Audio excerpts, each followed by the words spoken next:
রাজ কাকু কিডন্যাপ করে তার কিডনি বিক্রি করে আমাকে একটা আইফোন কিনতে হবে। যাই জলদি করে একটা কাস্টমার খুঁজি। আরে কোথাও কাউকে দেখতে পাচ্ছি না যে। এইরকম হলে যে আমার আইফোন কেনার স্বপ্ন অধুরাই থেকে যাবে। যাই হোক, কোনো রকম করে একটা আমাকে কাস্টমার খুঁজতে হবে। আরে কে যেন এই জঙ্গল দিয়ে গাড়ি চালিয়ে আসছে। আরে ওই তো দেখছি একটা ছেলে এদিকে গাড়ি নিয়ে চালিয়ে আসছে।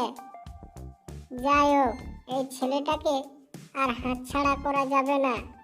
এই ছেলেটার দুটি কিডনি বিক্রি করে আমি আইফোন কিনবই কিনবো।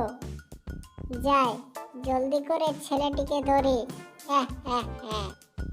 আরে বাবু, লিফট, প্লিজ লিফট দাও আমাকে। আরে বাবু চলো তো, আমাকে সামনে জঙ্গলে নামিয়ে দেবে।